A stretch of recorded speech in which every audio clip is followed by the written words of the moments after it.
अस्सलाम वालेकुम स्टूडेंट, कैसे हैं भाई आप लोग? ठीक है। अच्छा भाई बच्चों, हम जैसे कि आप लोगों को देखा हमने किंगडम पंजाब को हमने बेसिकली 4 क्लासेस के अंदर हमने डिस्कस कर रहे थे ना, उसके बाद के अंदर इस पार्ट को खत्म करके इस चैप्टर को भी वाइंड अप करते हैं और फिर नया चैप्टर है जो हम डिस्कस करेंगे। बच्चों हम क्या देख रहे थे इस पार्ट के अंदर जो हमने बेसिकली अगर हम कवर करें तो हमने प्रॉपर्टी कवर किया था। देखो 4 ग्रुप्स के अंदर क्लासिफाई किया हुआ था, ज़ाइगोमाइकोटा, एस्कोमाइकोटा, बेसिकल माइकोटा और इसके साथ साथ हमने ड्यूटेरोमाइसीट्स पढ़े थे। ठीक है।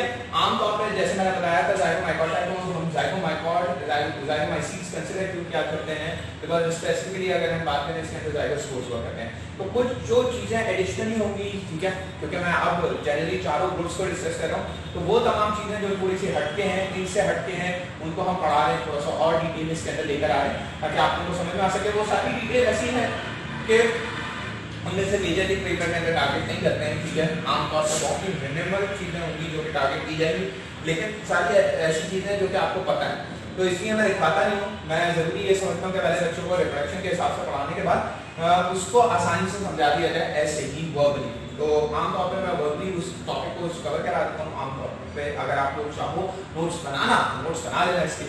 जैसे फॉर एग्जांपल कंसीडर करें हम यहाँ ज़ाइगोमाइकोटा की बात कर रहे थे, तो ज़ाइगोमाइकोटा के अंदर हम स्पेसिफिकली देख रहे थे, जब हम बात कर रहे थे तो हम बात कर रहे थे ज़ाइगोस्पोर्स की, और ज़ाइगोस्पोर हमारे पास स्पेसिफिकली बनाया करते हैं। हमने बात की थी इसकी तकरीबन 6000 स्पीशीज हमारे पास। सबसे अर्लीस्ट ग्रुप है, सबसे लेसर ग्रुप है बनस्पति, इसके बाकी सबके मुकाबले में हमारे पास बेहतर नहीं होगा डेवलपमेंट इसके अंदर। आमतौर पर जितने भी हाइब्रिड्स हुआ करते हैं वो जनरली हमारे पास कैसे हुआ करते हैं, जिसके अंदर मैं ऐड करता हूँ यहाँ पे ए सर्टेट हाइब्रिड्स हुआ करते हैं। और ए सर्टेट हाइब्रिड अब आप लोगों को पता होना चाहिए कि ए सर्टेट हाइब्रिड की जब भी हम बात किया करते हैं तो ए सर्टेट हाइब्रिड का मतलब क्या हुआ करता है। ए सर्टेट हाइब्रिड की जब भी हम डिस्कशन करेंगे तो ए सर्टेट हाइब्रिड के अंदर हम देखेंगे क्या, तो स्पेसिफिकली यहाँ पे हमारे पास ए सर्टेट हाइब्रिड हुआ करता है। ये बहुत इंपॉर्टेंट है। ए सर्टेट हाइब्रिड का मतलब है इसके अंदर सर्कल मौजूद नहीं होगा, और जब सर्कल नहीं मौजूद होगा तो ऑटोमेटिकली क्या करना शुरू हो जाते हैं, न्यूक्लियाई जो है या साइटोप्लाज्म जो है या प्रोटोप्लाज्म जो है, जो भी आप कंसीडर करें वो कंटीन्यूअसली क्या करना शुरू कर देता है, फ्लो करना शुरू कर देता है। एक इंपॉर्टेंट बात जो किंगडम पंजाब के अंदर हमें हमेशा याद रखनी है कि किंगडम पंजाब के अंदर हमेशा जितने भी ऑर्गेनिज्म होंगे उनके पास सेल वॉल हुआ करती है। लेकिन ये जो सेल वॉल हुआ करती है ये सेलुलोज से नहीं बनी होती, बल्कि किससे बनी हुई होती है, इसको हम स्पेसिफिकली टर्मिनोलॉजी यूज करते हैं कि किससे बनी हुई होती है, काइटिन से बनी हुई होती है। ये सेल वॉल वाली कैरेक्टरिस्टिक्स पंजाब की किससे मिलती है, हमें प्लांट से मिला करती है, यानी प्लांट से इसको मैच कराया करती है, क्योंकि प्लांट्स के अंदर भी सेल वॉल मौजूद हुआ करती है। लेकिन जनरली अगर हम सेल वॉल का फंक्शन देखें तो सेल वॉल का बेसिक फंक्शन ये हुआ करता है प्रोटेक्शन, ठीक है। आमतौर पर किसी की सेल को प्रोटेक्शन देना, सेल को प्रोटेक्शन देने के लिए हमारे पास स्पेसिफिकली क्या यूज हुआ करती है, सेल वॉल यूज हुआ करती है, और वो जो सेल वॉल होती है वो सेल को प्रोटेक्शन प्रोवाइड करती है। अब यहाँ पे जिस तरीके से हमारे पास हम बात कर रहे हैं काइटिनस सेल वॉल है, वो काइटिनस सेल वॉल क्या करेगी, प्रोटेक्शन प्रोवाइड करेगी। किसको प्रोटेक्शन प्रोवाइड करेगी, one of the most important and one of the most highlighted feature of this, वो बेसिकली किंगडम पंजाब के अंदर जितने भी ऑर्गेनिज्म होंगे उनको प्रोटेक्शन प्रोवाइड करेगी। फिर अगर हम बात करते हैं इसके अंदर ज़ाइगोमाइकोटा के अंदर थोड़ा सा और चलते हैं, जैसे हमने बात की थी राइजोप्लस हमारे पास दो एग्जांपल्स हैं, ठीक है। एक और इंपॉर्टेंट पॉइंट क्या हुआ करता है, हम हमेशा बात करते हैं जब भी इसमें प्लाज्मा कैसी होगी। अब देखो जब भी हम बात करेंगे ए सर्टेट हाइब्रिड की, तो ए सर्टेट हाइब्रिड के अंदर हम क्या लिख रहे थे, ए सर्टेट हाइब्रिड वो हाइब्रिड हमारे पास जो कि बेसिकली जिसके अंदर कोई सर्कल मौजूद नहीं है, तो पूरा का पूरा प्रोटोप्लाज्म एक हाइब्रिड का एक सेल का दूसरे सेल के साथ आपस में फ्यूज हुआ हुआ, बहुत सारे न्यूक्लियाई एक ही साथ घूम रहे हैं। लेकिन क्योंकि सिंगल अकेले हाइब्रिड के अंदर वो टाइप के न्यूक्लियाई हैं तो हम उसको डाइकैरियोटिक हाइब्रिड नहीं कह सकते। अगर उसके अंदर मीटिंग टाइप पॉजिटिव और मीटिंग टाइप नेगेटिव दोनों मिल जाते हैं तब हमारे पास वो क्या हो जाता है, डाइकैरियोटिक हाइब्रिड हो जाता है। सो हमारे पास स्पेसिफिकली अगर हम ज़ाइगोमाइकोटा की बात करते हैं तो ज़ाइगोमाइकोटा के अंदर हमारे पास ये क्लासिक फीचर हुआ करता है, ये बेसिक फीचर हुआ करता है जिसको हम पढ़ा करते हैं। फिर फर्दर अगर हम पंजाब के अंदर चले जाएं, पंजाब के अंदर अगर हम और देखें इसके अंदर इस पूरे ग्रुप के अंदर, तो स्पेसिफिकली अगर हम देखेंगे तो हम हमेशा याद रखेंगे कि जो ज़ाइगोमाइकोटा है, ज़ाइगोमाइकोटा के अंदर इतनी डेवलपमेंट नहीं हो पाती राइजोइड्स की भी, ठीक है। जनरली हम कवर करते हैं बाकी सबको, तो सबसे बेहतर हमें जितने भी मिलेंगे वो एस्कोमाइसीट्स या बेसिकोमाइसीट्स मिला करते हैं, लेकिन ज़ाइगोमाइसीट्स के अंदर अगर हम देखेंगे तो उनके अंदर राइजोइड डेवलपमेंट उतनी ज्यादा नहीं हुआ करती। एक और चीज हुआ करती है आमतौर पर हम कंसीडर करते हैं that is known as stolon, ठीक है। ये आपकी बुक में एक और चीज बनी हुई है, डायग्राम के अंदर बनी हुई है इसकी, ठीक है। इसकी स्पोरेंजियम की जहाँ डायग्राम बनी होगी, याद रखना ज़ाइगोमाइकोटा के अंदर, ज़ाइगोमाइकोटा के अंदर जहाँ पे डायग्राम बनी हुई है स्पेसिफिकली स्पोरेंजियम की यानी स्पोर फॉर्मेशन की, स्पोरिलेशन की, वहाँ पे आपको क्या मिलेगा, स्टोलॉन मिलेगा। स्टोलॉन क्या हुआ करता है, कनेक्टिंग स्टेम हुआ करती है, ये कनेक्टिंग हाइफी हुआ करता है हमारे पास। अगर हम आसान अल्फाज में बोले कनेक्टिंग हाइफी हुआ करता है बिटवीन द टू स्पोरेंजियम, ठीक है, या स्पोरेंजियोफोर। तो स्पोरेंजियोफोर है जो स्टॉक है जिसके ऊपर स्पोरेंजियम निकला हुआ होगा, पाउच निकला हुआ होगा, उन दोनों पाउच को कनेक्ट करने के लिए हमारे पास क्या होगी, कनेक्टिंग ट्यूब होगी जिसको हम क्या नाम दिया करते हैं, एस्कलॉन का नाम दिया करते हैं। तो ये एस्कलॉन हमें स्पेसिफिकली काम क्या करती है, ज़ाइगोमाइकोटा के अंदर मिला करती है। हम स्पेसिफिकली इसकी बात करते हैं कि यहाँ पे काम मिला करती है ज़ाइगोमाइकोटा में। फिर जैसा हमने बात की है इसके अंदर डिटेल अच्छे काफी हद तक बहुत डिटेल में बात की है, रिलेशन की हमने डिटेल में बात की, फिर हमने सेक्सुअल रिप्रोडक्शन की बात की, वो हमने सारी कवर कर ली। उसके हिसाब आई होप उसके हिसाब से आपको सारी चीजें समझ आई। फिर हम जब बात करते हैं एस्कोमाइसीट्स की, तो एस्कोमाइसीट्स में हम क्या देखा करते हैं, एस्कोमाइसीट्स में हम देखा करते हैं सबसे पहले इनके हाइफीज की बात कर लेना। ठीक है, इनके हाइफीज की अगर मैं बात करूं तो इनके हाइफीज हमारे पास क्या हुआ करते हैं, सेपरेट हाइफी हुआ करते हैं। लेकिन सेपरेट कैसे हुआ करते हैं, ये पूरा सेपरेट हाइफी हुआ करते हैं। अब आपको पिछले पार्ट के अंदर पढ़ाया गया था, पिछले पार्ट के अंदर बेसिकली हमारे पास सेपरेट कोरस हाइफी का मतलब क्या हुआ करता है। सेपरेट कोरस हाइफी का मतलब होता है हम उन हाइफीज की बात करेंगे जो कि हमारे पास जिनके अंदर सेप्टम मौजूद है लेकिन उनके दरमियान कनेक्टिंग वॉल्स भी है। ठीक है, तो बीच में से क्या हुआ होगा, डिस्कनेक्शन हुआ होगा, और डिस्कनेक्शन की वजह से हमारे पास क्या हो रहा है, कंटीन्यूअसली सारे का सारा साइटोप्लाज्म, सारा का सारा प्रोटोप्लाज्म इस तरीके से कंटीन्यूअसली मूव कर रहा है, और उनको हम बेसिकली कंसीडर कर रहे होते हैं। हमारे पास क्या है, हम जनरली बोल रहे होते हैं सेप्टेट हाइफी है, लेकिन सेप्टेट कैसे है, पूरा सेप्टेट हाइफी है। तो हम वहां पे एस्कोमाइकोटा को डिस्कस करते हैं, स्पेसिफिकली एस्कोमाइकोटा। अच्छा, इसके अलावा अगर हम बात करते हैं कि रिप्रोडक्टिव स्ट्रक्चर की, जैसे मैंने नाम दिया था, प्लूरल नाम है इसका एस्काई, सिंगुलर नाम होगा इसका ascus. One of the most important thing, अगर एस्कस अरेंज है हमारे पास, फॉर एग्जांपल एस्कस अरेंज है जस्ट लाइक दिस, ठीक है, और एस्कस को हमारे पास सैक लाइक स्ट्रक्चर होता है, तो इसे अगर इसको इस तरीके से सराउंड किया हुआ है पूरा कंप्लीटली, ठीक है, सेल्स एस्कस को ऐसे पूरा सराउंड किया हुआ है, तो वो बन जाता है क्लैस्ट्रोथीशियम अरेंजमेंट। उस अरेंजमेंट को हम नाम दिया करते हैं क्लैस्ट्रोथीशियम। बुक में देख लेना, बुक में एक डायग्राम बनी है, उसके अंदर देखोगे कि एस्काई में हमारे पास सैक लाइक अरेंजमेंट होगी। इसको मैंने थोड़ा उल्टा बना दिया सैक को, अगर मैं सैक को सीधा बना दूं तो चलो इस तरीके से पढ़ सकता हूं आपके लिए, ताकि आपको आसानी हो जाए।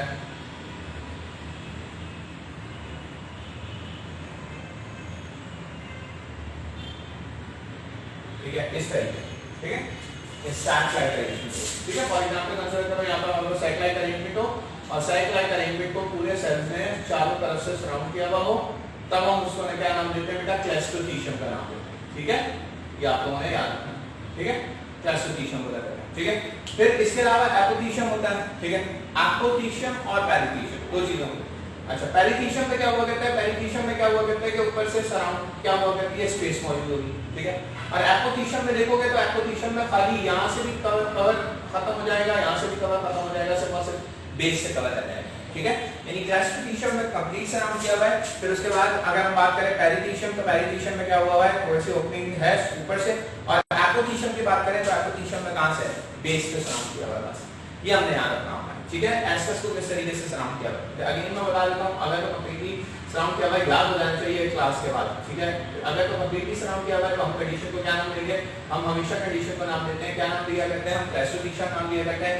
अगर क्या हुआ करती है, हमारे पास सेंट्रल ओपनिंग हुआ करती है जो कि अपवर्ड है हमारे पास, दैट इज नोन एज, हम इसका नाम दिया करते हैं जनरली पेरिथीशियम का। और अगर हम बात करते हैं कि हमारे पास यहाँ तक हमारे पास ये खत्म हो जाए, परिणाम ये हमारे पास खत्म हो जाए यहाँ से यहाँ तक, देन हम इसको क्या नाम दिया करते हैं, देन इसको हम नाम दिया करते हैं पेरिथीशियम का। तो ये हमारे पास स्पेसिफिक स्ट्रक्चर है जो कि हम किसके बात करते हैं, एस्कोमाइकोटा। एस्कोमाइकोटा के अंदर हम रिप्रोडक्टिव स्ट्रक्चर की खाली बात नहीं करते, इसकी अरेंजमेंट की बात करते हैं। सेपरेट हाइफी हमने बोले, लेकिन कोरस सेपरेट हाइफी है, ठीक है, लार्जेस्ट होता है, बहुत वैरायटी मिलेगी। स्पेसिफिकली इसके अंदर यीस्ट की बात करते हैं। यीस्ट के बारे में मैंने सिर्फ इतना बोला था कि यूनिसेलुलर पंजाई, लेकिन अगर देखोगे यूनिसेलुलर पंजाई को इसकी थोड़ी डिटेल पढ़ना जरूरी है बेटा, क्योंकि इसकी डिटेल के अंदर बहुत सारी चीजें। देखो यीस्ट हमारे पास क्या एक वाहिद पंजाई है जो कि बिल्कुल डिफरेंट है, सही है, डिफरेंट इन द सेंस कि इसके अंदर हमें बहुत सारी चीजें कहते हैं, बहुत सारे मैकेनिज्म्स मिलते हैं। ठीक है, यीस्ट यूनिसेलुलर पंजाई है, लेकिन उसके अंदर क्या हुआ करते हैं, अगर हम जनरल बात करें तो बडिंग का प्रोसेस हो रहा है, उसके अंदर रिप्रोडक्शन हो रही है, भले वो यूनिसेलुलर है लेकिन अपनी रिप्रोडक्शन खुद ब खुद करेगी। दूसरी इंपॉर्टेंट फोकस करने वाली बात क्या हुआ करती है, इसके अंदर बहुत सारी वैरायटी है। ठीक है, इसके अंदर आपको मल्टीपल वैरायटी मिला करती है। मल्टीपल वैरायटी का मतलब है आपको एक वाइड रेंज मिलेगी, कुछ रिसर्च पर्पस के लिए यूज होती हैं, ठीक है, स्पेसिफिक हुआ करती हैं हमारे पास, जैसे फॉर एग्जांपल हम बहुत सारी होती हैं जिसमें से सैकेरोमाइसीस सर्विसेज, जैसे मैंने एक नाम दिया था, आप बुक के अंदर देखेंगे पैराग्राफ के ऊपर, जहाँ यीस्ट का पैराग्राफ है, यीस्ट का पैराग्राफ पीछे से शुरू हो रहा है, पेज के अगले पेज के ऊपर वाले दूसरा पैराग्राफ के अंदर एक नाम लिखा हुआ है सैकेरोमाइसीस सर्विसेज, ठीक है, बोल्ड लेटर से लिखा हुआ है। दैट सैकेरोमाइसीस सर्विसेज को देखोगे तो सैकेरोमाइसीस सर्विसेज के अंदर आपको पता लगेगा कि वहां पे स्पेसिफिकली हम उसको बोला करते हैं कि वो हमारे पास क्या है, एक एंशिएंट पंजाई है जो कि यूजुअली आमतौर पे रिसर्च पर्पस के लिए यूज हुआ करती है। और हमारे पास जितनी भी यीस्ट है वो क्या करती है फर्मेंटेशन में, बेकिंग इंडस्ट्री में पार्टिसिपेट करेगी। बेकिंग इंडस्ट्री में उसका रोल क्या बनता है, बेकिंग इंडस्ट्री के अंदर जनरली रोल अगर हम बात करें तो रोल के हिसाब से अगर हम देखें तो वो क्या कर रही है, बेसिकली फर्मेंटेशन का प्रोसेस कर रही है। फर्मेंटेशन में क्या हुआ करता है, फर्मेंटेशन में अल्कोहल प्रोड्यूस हुआ करता है। जैसे आप लोगों को पढ़ाया गया है जनरली हमारे पास एक खास किस्म की फर्मेंटेशन होती है जिसको हम नाम दिया करते हैं अल्कोहलिक फर्मेंटेशन। ये जो अल्कोहलिक फर्मेंटेशन हुआ करती है इसमें होता क्या है, इसके अंदर आम तौर पे क्या हुआ करता है, हमारे पास जितने भी शुगर्स होती हैं या ग्लूकोज होते हैं उनको कन्वर्ट कर दिया जाता है किसके अंदर, स्पेसिफिकली अगर हम बात करें स्पेसिफिकली कन्वर्ट कर दिया जाता है ग्लूकोज को इथेनॉल के अंदर। इथेनॉल के अंदर कन्वर्जन के दौरान ये आप लोगों ने चैप्टर नंबर 9 में सेकंड ईयर केमिस्ट्री के अंदर भी पढ़ा होगा, फॉर्मुलेशंस, ठीक है, उसके अंदर यीस्ट डायमीज वगैरह पढ़े होंगे, ठीक है, वहां पे भी पढ़ा होगा, दूसरा जनरली यहाँ पे भी पढ़ा होगा बायोलॉजी के अंदर। तो आपको पता होना चाहिए कि इथेनॉल प्रोडक्शन होता है। तो इथेनॉल प्रोडक्शन हुआ करती है, हमारे पास जो इथेनॉल प्रोडक्शन होती है वो जनरली कंसीडर करते हैं कि हमारे पास कौन पार्टिसिपेट करते हैं इथेनॉल प्रोडक्शन के अंदर। इथेनॉल प्रोडक्शन के अंदर जो मेजर पार्टिसिपेंट हुआ करता है वो कौन हुआ करती है, यीस्ट हुआ करती है। बेकिंग इंडस्ट्री के अंदर बहुत सारी चीजें बनाने में इस्तेमाल होती है। इसको उर्दू में खमीरा कहा करते हैं। खमीरा कहने का मकसद यही है, बेसिकली खमीर जो भी चीज खमीरा के नाम से एसोसिएट होती है उसका मतलब ये होता है कि वो क्या करेगी, बेसिकली चीज को उस किसी भी सब्सटेंस के ऊपर हमने क्या वो करवा दिया, फंजाई को ग्रो करा दिया और वो फंजाई स्पेसिफिकली यीस्ट है। फिर अगर हम बात करें हमारे पास जितने भी रस्क होते हैं वो बनते हैं, ब्रेड बनती है, सब इसके अंदर हमारे पास पार्टिसिपेंट हुआ करता है कौन, यीस्ट पार्टिसिपेंट हुआ करती है, ठीक है। अच्छा, इसके अलावा भी अगर हम बात करें तो हमारे पास बहुत सारी एग्जाम्पल बनती हैं इसकी, लेकिन yeast is one of the most important जिसको हम पढ़ते हैं इन जनरल कंसीडर करते हैं, ठीक है। अच्छा भाई, इसके अलावा अगर हम बात करें हमारे पास इस ग्रुप के अंदर देखें तो इस ग्रुप के अंदर जनरल हमारे पास यीस्ट के अलावा कोई स्पेसिफिक चीज नहीं है, ठीक है। आपने अरेंजमेंट याद रखनी है, आपने ये याद रखना है कि गोनिया फॉर्मेशन के थ्रू होता है, यहाँ डायकैरियोटिक हाइब्रिड बनता है जो कि थोड़ा सा डिलेड होता है, ठीक है। फिर अगर हम बेसिकली के अंदर बात करें तो हम जैसे हमने नाम दिया था इसको क्लबशिप बन जाए, आमतौर पर रिप्रोडक्टिव स्ट्रक्चर जो होता है वो बेसिडियम होता है, मैंने बोला था वो आमतौर पर कैसे होते हैं, क्लब शेप स्ट्रक्चर होते हैं, ड्रमस्टिक लाइक हुआ करते हैं, ठीक है। अगेन इसके अंदर कैसे हाइफी होते हैं, सेप्टेट हाइफी हुआ करते हैं, और सेप्टेट हाइफी ऐसे सेप्टेट हाइफी हुआ करते हैं जो कि कंप्लीट सेप्टम के साथ होता है। कंप्लीट सेप्टम का मतलब है इसके अंदर कोई सेप्टम का चांस हमारे पास नहीं दिखेगा हमें, ठीक है। कोई ऐसा नहीं होगा सेप्टम पोरस है, जैसे यहाँ पे हमारे पास सी सेप्टेट है, यहाँ पे हमारे पास सेप्टम विद पोरस है, वहाँ पे हमें कैसा मिल रहा है, कंप्लीट सेप्टम के साथ मिल रहा है। अगर ऑर्गेनिकली देखो तो डेवलपमेंट दिखती है आपको, यहाँ पे सेप्टम नहीं है लेकिन यहाँ पे सेप्टम डेवलप हो गया, बट पोरस सेप्टम डेवलप हो गया। बट आगे आगे जैसे जैसे फर्दर और ग्रुप के अंदर जाता है ऐसे ऐसे क्या दिख रहा है आपको बेहतर आप अंदाज के अंदर आपको ये दिख रहा है कि वहाँ पे हमारे पास क्या मिल रहा है, मोर सेप्टम मिल रहा है, आपको बेहतर सेप्टम मिल रहा है और वो कंप्लीट सेप्टम है। फिर अगर हम बात करते हैं इसके अंदर रिप्रोडक्टिव स्ट्रक्चर की, जनरली मैंने बात की थी सारी चीजों की, मशरूम, मैकेनिकल, पफ बॉल्स, ठीक है, मिल्ड्यूज हमारे पास, पाउडर मिल्ड्यूज, ये सब हमारे पास इसकी एग्जांपल में आ जाता है। मैकेनिकल उसी तरीके से रिप्रोडक्शन का है, कुछ और हमने इसके अंदर अलग से स्पेसिफिकली नहीं देखना है, ठीक है। जैसे मैंने बात की कि हमारी न्यूट्रिशन इंडस्ट्री के अंदर सबसे ज्यादा पार्टिसिपेंट कौन हुआ करता है, बेसिकली माइसीड्स हुआ करता है जो हम डायरेक्टली कंज्यूम करते हैं। यीस्ट के तरीके से हमारे पास बेकिंग इंडस्ट्री के अंदर बहुत सारे प्रोडक्ट प्रोड्यूस होते हैं, लेकिन इन जनरल हम अगर डायरेक्ट कंजम्पशन की बात करें तो डायरेक्ट कंजम्पशन में हमारे पास न्यूट्रिशन वाली किसकी ज्यादा हुआ करती है, बेसिकली माइसीड्स ही है। फिर आखिर में हमारे पास कौन आ जाते हैं, डिटायरमाइसीड्स आ जाते हैं। डिटायरमाइसीड्स के बारे में भी हम अच्छा खासा पढ़ चुके हैं, हमारे पास इम्परफेक्ट बन जाते हैं, सेक्सुअल रिप्रोडक्शन नहीं हुआ करती, एसेक्सुअल रिप्रोडक्शन भी होती है, वो भी उसके अंदर भी हमारे पास जेनेटिक रिएक्शन हुआ करती है, बेसिक हमारे पास मैकेनिज्म हुआ करते हैं। ये सब हमने पढ़ा था इसके अंदर इन जनरल कंसीडर करते हैं, ठीक है। स्पीशीज के बारे में बता चुका था, ये आपने याद रखना है, इससे ज्यादा फालतू चीजें सारी चीजें याद रखना, ठीक है। आपका टाइम जा रहा है और कुछ याद कुछ नहीं उसके अलावा, ठीक है। स्पेसिफिकली अगर हम चले जाएं इसकी इंपॉर्टेंस की तरफ तो बेटा इसकी इंपॉर्टेंस बहुत सारी है, मैं उम्मीद करता हूँ कि इंपॉर्टेंस आप पढ़ोगे, ठीक है, खुद से और उसके अंदर समझोगे, उम्मीद करता हूँ, ठीक है, कि वो आप तरीके से समझोगे और फिर उसके बाद जो भी क्वेश्चन होंगे वो आप मुझसे लाजमी पूछोगे। तो यहाँ पर हमारा चैप्टर नंबर 8 कंप्लीट होता है, कुछ छोटी छोटी चीजें थी उनको रिवाइज कराना जरूरी था एक दफा ताकि आपको समझ में आए, ठीक है। अब हम एक छोटा सा पॉज देते हैं, पॉज देने के बाद हम chapter number 7 second lesson start.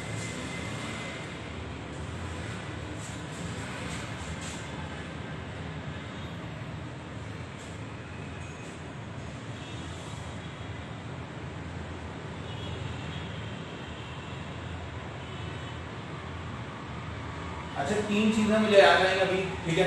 इसके अंदर तीन चीजें हैं, तीन इंपॉर्टेंट, उसके बाद पॉज होगा।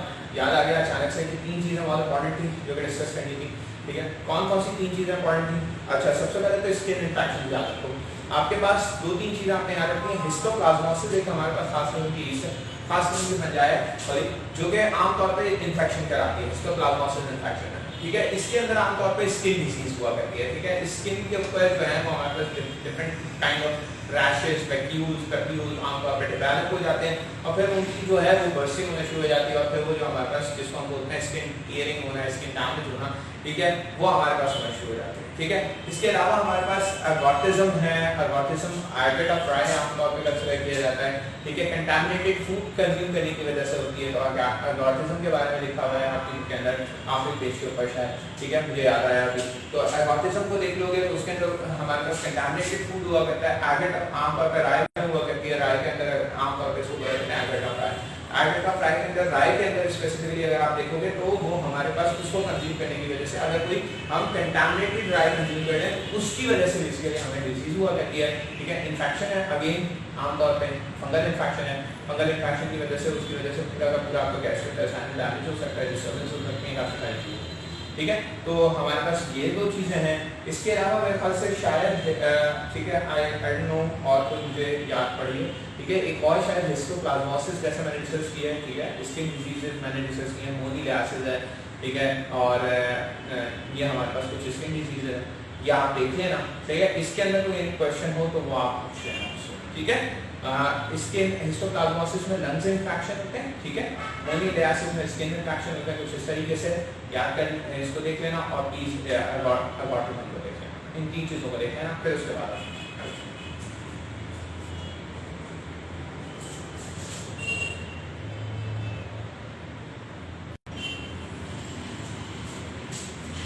अच्छा मैं बताऊँ।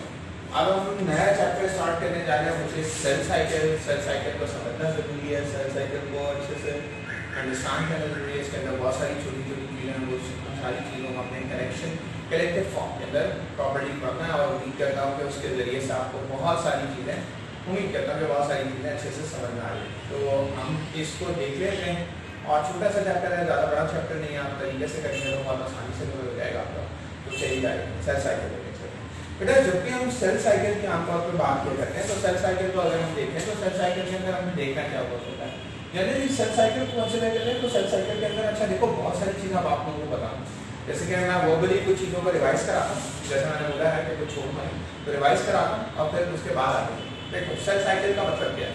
सेल साइकिल का मतलब है सेल की पूरी लाइफ, ठीक है, पूरी की पूरी साइकिल, ठीक है। सेल की साइकिल क्या हुआ करती है? सेल की साइकिल ये हुआ करती है कि फॉर एग्जांपल एक सेल हुआ करता है, हमारे पास को डिवाइड करने के बाद 2 न्यू सेल बना, वो जो न्यू सेल्स होते हैं उनका हम आमतौर पर नाम दिया करते हैं daughter cells. Daughter cells Aahista Aahista grow करना शुरू कर देते हैं, ग्रो करना शुरू हो जाते हैं, एनहांस करना शुरू हो जाते हैं, अपने साइज को लार्ज करना शुरू हो जाते हैं, बड़े होना शुरू हो जाते हैं, बड़े होना शुरू हो जाते हैं, बड़े होना शुरू हो जाते हैं। आहिस्ता आहिस्ता हमारे पास सेल्स जो होते हैं वो काफी बड़े होते रहते हैं, बड़े होते रहते हैं, बड़े होते रहते हैं। इन जनरल हम कंसीडर करते हैं कि सेल हमारे पास क्या हो जाता है, काफी बड़ा, और फिर वो यानी मैच्योर हो जाता है। छोटे न्यू डॉटर सेल से वो क्या बन जाता है, मैच्योर सेल, और जब वो मैच्योर सेल बन जाता है तो वो नेचुरली हमारे पास क्या करता है, पेरेंट सेल हुआ करता है, फिर वो डिवाइड कर जाता है इनटू न्यू डॉटर सेल। तो सेल के साइकिल के अंदर 2 फेजेस आते हैं, एक आता है मैच्योरेशन फेज और मैच्योरेशन पीरियड, और दूसरा आया करता है हमारे पास हम जनरली कंसीडर करते हैं डिवीजन फेज, ठीक है। तो या हम आमतौर पर बोला करते हैं सेल डिवीजन, ठीक है। सेल मैच्योरेशन है, सेल डिवीजन, तो इसको हम ब्रेक किया करते हैं। सेल मैच्योरेशन का मतलब है सेल मैच्योर हो रहा है, फंक्शनली एक्टिव हो रहा है, फंक्शनली डिफरेंशिएट हो रहा है। फंक्शनली डिफरेंशिएशन का मतलब क्या होता है? फंक्शनल डिफरेंशिएशन का मतलब ये हुआ कहता है कि उसके हर हिस्से को, हर छोटे पार्ट को पता लग रहा है कि उसको उन्होंने काम क्या करना है। फॉर एग्जांपल कंसीडर करते हैं माइटोकॉन्ड्रिया को पता लग रहा है कि उसने किस तरीके से एनर्जी प्रोडक्शन करनी है, ठीक है। एंडोप्लाज्म को रेडिकुलम को पता लग रहा है, चाहे वो रफ एंडोप्लाज्मिक रेडिकुलम है, smooth endoplasmic reticulum, rough endoplasm को पता लग रहा है कि उसने इफेक्ट से क्या करना है, ब्रेन फॉर्मेशन में हेल्प करनी है। उसी तरीके से जो स्मूथ एंडोप्लाज्मिक रेडिकुलम है, स्मूथ और फर्स्ट की आपने एक और चीज याद रखनी है रफ एंडोप्लाज्मिक रेडिकुलम के लिए कि उन्होंने खाली प्रोटीन फॉर्मेशन में हेल्प नहीं करती बल्कि इनिशियल मॉडिफिकेशन भी काम कराती है, आमतौर पर rough endoplasmic reticulum. Smooth endoplasmic reticulum की बात करें तो smooth endoplasmic reticulum vitamin D formation कर दिया है, कैल्शियम स्टोरेज किया करती है, कोलेस्ट्रॉल फॉर्मेशन किया करती है। हमारे पास बहुत सारे, अगर हम बात करें डिटॉक्सिफिकेशन के रोल में पार्टिसिपेट किया करती है, तो बहुत सारे रोल हुआ करते हैं स्मूथ एंडोप्लाज्मिक रेटिकुलम। इसी तरीके से हमारे पास rough endoplasmic reticulum, smooth endoplasmic reticulum को अपने फंक्शंस पता लग रहे हैं, साथ साथ गॉल्गी एपेरेटस को पैकेजिंग, मल्टीप्लिकेशन, ट्रांसपोर्टेशन का मैकेनिज्म पता लग रहा है। एक एग्जांपल के तौर पे दे रहा हूं, राइबोसोम्स को पता लग रहा है किस तरीके से उन्होंने प्रोड्यूस बनाने with the help of rough endoplasmic reticulum. So हमारे पास जनरली हम कंसीडर किया करते हैं, हम जनरल कंसीडरेशन क्या लिख रहे होते हैं, अच्छा आम ये टर्मिनोलॉजी रफ और स्मूथ की मैंने अभी यूज कर दी, वरना आमतौर पर मैं रफ और स्मूथ की टर्मिनोलॉजी यूज नहीं करता हूँ, अजीब सी बात है रफ और स्मूथ होना।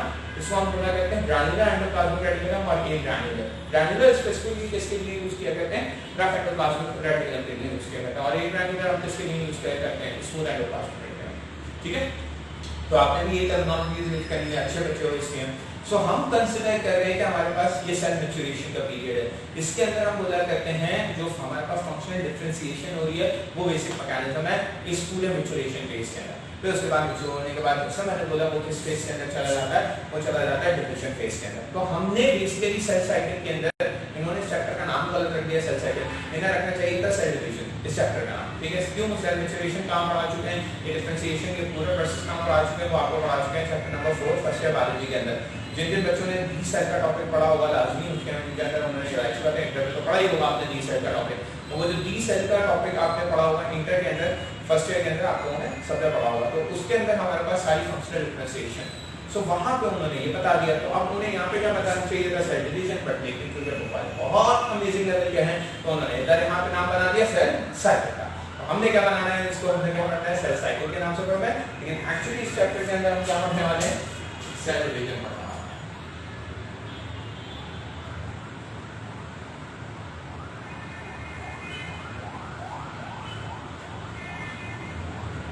अच्छा, अब हम ये देखेंगे सेल डिवीजन का मतलब क्या है। यहाँ पे सेल डिवीजन से हम किस आस्पेक्ट में, सेल डिवीजन का मतलब है एक जो सिंगल सेल है वो डिवाइड हो रहा है into two new daughter cells, और वो जो न्यू डॉटर सेल्स हमारे पास जो बने हैं वो फर्दर आगे जाके ग्रो करके मैच्योर होकर और फिर फर्दर डिवाइड हो जाएंगे टू और टू और मोर न्यू डॉटर सेल्स।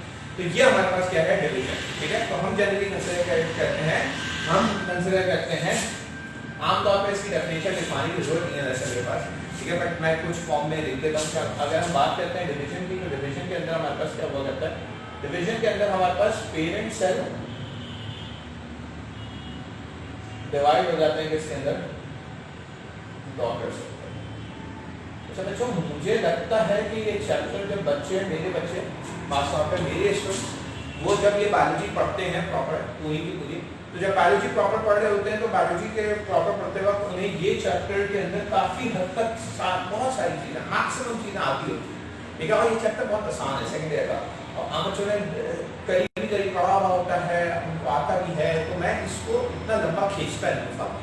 सो मैं इसके अंदर बहुत स्पेसिफिक हो जाऊँगा, लेकिन अगर कोई चीज़ आपको नहीं आती हो तो इंशाल्लाह इसकी जब डिस्कशन क्लास रखते हैं तो आप लास्ट में पूछ लीजिएगा मुझसे, सही है। तो मैं कोशिश करूँगा बहुत स्पेसिफिकली एमसीक्यू के लिहाज से बताऊँ, क्योंकि इसका वेटेज भी कम हुआ करता है, एक तरह का क्वेश्चन आते हैं, लेकिन हाँ जो क्वेश्चन जिस तरीके के आने चाहिए, जिस तरीके के मैक्सिमम मुश्किल आ सकते हैं, उनको जरूर डिस्कस करेंगे हम अपनी डिस्कशन क्लास में। ठीक है, मॉडल ये हमारे पास हम जनरली बात करते हैं कि हमारे पास डिवीजन होती है पेरेंट सेल की, और वो किसमें टूट जाते हैं, डॉटर सेल्स के अंदर टूट जाते हैं। ठीक है, डॉटर सेल्स बना देते हैं।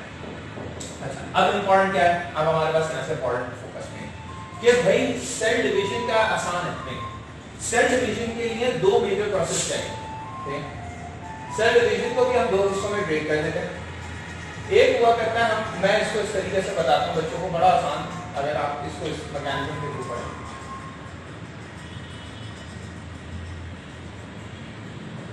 एक तो हुआ करता है बेटा इंटरफेस, इसको आमतौर पे बच्चे पढ़ते हैं रेस्टिंग फेज के नाम से। बेटा सेल के अंदर कोई रेस्टिंग फेज नहीं है, ठीक है, तो लोगों को आदत याद आ गई होगी, ठीक है सर सारी चीजों को तो मदद कर दे रहे हैं, एक और चीज को मदद दे रहे हैं, इंटरफेस। और दूसरा हमारे पास क्या हुआ करता है, डिवाइड फेज।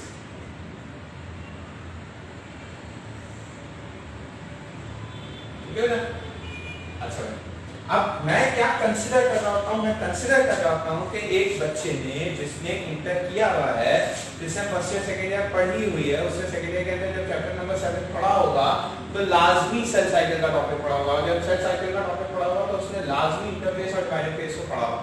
लेकिन फिर भी क्योंकि मुझे उम्मीद है कि पता नहीं कैसा वहाँ हो, तो इसलिए मैं बेहतर तरीके से आपको पढ़ा दूँ। जब भी इंटरफेस की बात करते हैं तो इंटरफेस के अंदर में हम क्या देख रहे होते हैं, इंटरफेस के अंदर हम जनरल प्रिपरेशन देख रहे होते हैं। तो हम इसको बोलते भी क्या है, हम इसको बोलते भी हैं कि सर ये हमारे पास क्या है, प्रिपरेटरी फेज है। इसको हम स्पेसिफिकली नाम भी क्या दिया करते हैं, इसको हम स्पेसिफिकली नाम दिया करते हैं, हमारे पास क्या है, प्रिपरेटरी फेज है। Yes, it is preparatory phase, इसको कंसीडर किया जाता है, हमारे पास क्या है, प्रिपरेटरी फेज है। और प्रिपरेटरी फेज की जब भी हम बात करते हैं तो इसके अंदर बेसिकली सेल क्या करता है, प्रिपरेशन करता है फॉर डिवीजन, ठीक है। सेल डिवीजन में जाने से पहले प्रिपरेशन करता है, ठीक है। डिवीजन में जाने से पहले प्रिपरेशन करना बहुत जरूरी है in general. Why any cell needs preparation, ठीक है, बिफोर डिवीजन, बिकॉज सर इसलिए डिवीजन से पहले प्रिपरेशन की जरूरत हुआ करती है सर, ताकि एक दफा अगर आप खुद को प्रिपेयर कर लिया जाएगा तो बेहतर तौर पर डिवाइड कर सकते हैं। यस, बिल्कुल। और सेल के अंदर कंटेंट भी इस तरह के हैं कि हमें उसको ऑर्गेनाइज करना जरूरी है, ठीक है। तो हम इसको जनरली क्या कहा करते हैं, प्रिपरेटरी फेज। रेस्टिंग फेज को नहीं कहेगा। हाँ, अगर दो कंसेक्यूटिव सेल डिवीजन हो तो उन दोनों कंसेक्यूटिव सेल डिवीजन के दरमियान हमारे पास एक स्टेज होगी जहां पे सेल डिवाइड नहीं कर रहा हो और वो खुद को प्रिपेयर कर रहा होगा for the next cell division, उसको भी हम क्या कंसीडर करेंगे, इंटरफेस। तो हम कंसीडर करते हैं कि एक सेल हमारे पास डिवाइड हुआ दो हिस्सों में और अब हमारे पास वही सेल को फर्दर आगे और दो हिस्सों में डिवाइड होना है, क्योंकि सेल डिवीजन के दौरान हमारे पास क्या हुआ करता है, कुछ गैप आया करते हैं, उसमें से एक गैप हुआ करता है जिसके अंदर सेल अपने आप को सबसे पहले क्या करेगा, सबसे पहले अपने आप को प्रिपेयर करेगा, ठीक है, फॉर द नेक्स्ट डिवीजन। सही है। तो आप ये नहीं बोलोगे दो सेल डिवीजन के दरमियान रेस्टिंग फेज, आप ये नहीं बोलोगे किसी सेल डिवीजन से पहले होने वाला रेस्टिंग फेज नहीं, आप ये बोलोगे कि दो सेल डिवीजन के दरमियान भी या किसी डिवीजन से पहले हमारे पास क्या हुआ करता है, एक खास किस्म का फेज हुआ करता है which is known as preparatory phase, जिसके अंदर सेल एक्चुअली क्या किया करता है, प्रिपरेशन किया करता है और उसको हम नाम दिया करते हैं इंटरफेस का। आती है बेटा बात समझ? आई होप आपको आती होगी, आई होप आपको ये क्लियर होगा। हम प्रिपरेटरी फेज की बात करें, ठीक है। फिर इसके बाद अगर हम बात करें हमारे पास प्रिपरेटरी फेज के अंदर, तो प्रिपरेटरी एक काम करते हैं दोनों को अलग अलग करके, तो उसको फिर हम डिवाइड फेज को डिटेल में चलेंगे, ठीक है। इंटरफेस की बात करें तो इंटरफेस एक्चुअली अगर हम बात करें, ठीक है, स्मॉल पीरियड हुआ करता है, आमतौर पे कंसीडर किया जाता है कितने आवर्स तक चलता है, तकरीबन कंसीडर किया जाता है 12 to 24 आवर्स तक चलता है, ठीक है। कोई भी नॉर्मल सेल है उसको तकरीबन 12 से 24 घंटे लगते हैं सेल डिवीजन करने में, ठीक है, सेल डिवीजन की प्रिपरेशन करने में, सेल डिवीजन करने में बहुत कम टाइम लगता है, ठीक है, विद इन आवर भी लगती है depending upon the type of cell division. But हमारे पास सबसे इंपॉर्टेंट पॉइंट क्या हुआ करता है, सबसे इंपॉर्टेंट पॉइंट ये हुआ करता है कि स्मॉल पीरियड के लिए हुआ करता है आमतौर पे 12 to 24 आवर्स के अंदर हमारे पास इंटरफेस कंप्लीट हो जाता है। अब one of the most important thing, one of the most highlighted feature is कि बेसिकली इसको अगर हम डिवाइड करें तो इसको हम तीन फेजेस में डिवाइड करते हैं, दो ग्रोथ फेजेस हैं, एक सिंथेटिक फेज है, ठीक है बेटा। तो आपने ये याद रखना है। सबसे पहले हमारे पास ग्रोथ फेज 1 होता है, G1 फेज जिसको हम बोलते हैं। फिर हमारे पास जो है दूसरा फेज जो हुआ करता है वो एक्चुअली हमारे पास सिंथेटिक फेज हुआ करता है, ठीक है, जिसको हम S फेज कहा करते हैं, ठीक है। इसके अलावा अगर हम बात करें तो हमारे पास थर्ड फेज होता है वो एक्चुअली G2 फेज होता है, यानी हम ग्रोथ 2 फेज की बात करें। तो जैसे मैंने कहा था दो ग्रोथ फेज है और एक सिंथेटिक फेज है, और जनरली इसको पढ़ाया इस तरह से जाता है कि हमारे पास क्या है, दो ग्रोथ फेजेस के दरमियान एक सिंथेटिक फेज क्या हो जाता है, सैंडविच हो जाता है, यानी सिंथेटिक फेज हमारे पास दरमियान में होता है, दोनों साइड का हमारे पास क्या हुआ करता है, ग्रोथ फेजेस हुआ करते हैं। अच्छा, आप ये ग्रोथ फेजेस में क्या ग्रोथ होगी, क्या चक्कर है, क्या कहानी है, ये हमने पढ़ा, ठीक है। और जिस तरह मैं पढ़ाऊं खुदा का वास्ता है बिल्कुल उसी तरह से याद कर लेना, क्योंकि एनटीएस उसी तरीके से टारगेट करेगा इसको, ठीक है।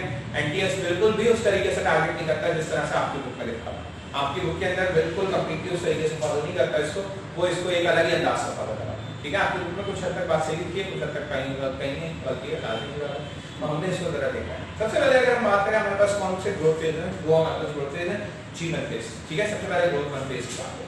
जो ग्रोथ 1 फेज हुआ करता है, फर्स्ट ग्रोथ फेज हुआ करता है, उसके अंदर जनरली हमारे पास सबसे टाइम लगता है, सबसे ज्यादा टाइम लगता है, तकरीबन कंसीडर किया जाता है तकरीबन अराउंड 3 to 7 आवर्स के करीब हमारे पास टाइम ले लिया करता है G1 फेज में। ग्रोथ फेज हमारे पास सबसे ज्यादा टाइम ले रहा है, तकरीबन 3 to 7 आवर्स के आसपास ले लिया जाता है, ठीक है।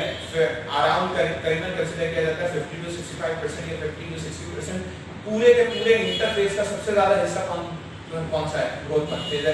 उसके अंदर नेचुरली हमें क्या चाहिए, ग्रोथ चाहिए, किसकी, सेल की ग्रोथ चाहिए, ठीक है। फिर अगर हम बात करते हैं अच्छा सेल की ग्रोथ क्या है, सेल के अंदर मैकेनिज्म क्या हो रहा है ग्रोथ फेज के अंदर, वो बात करते हैं।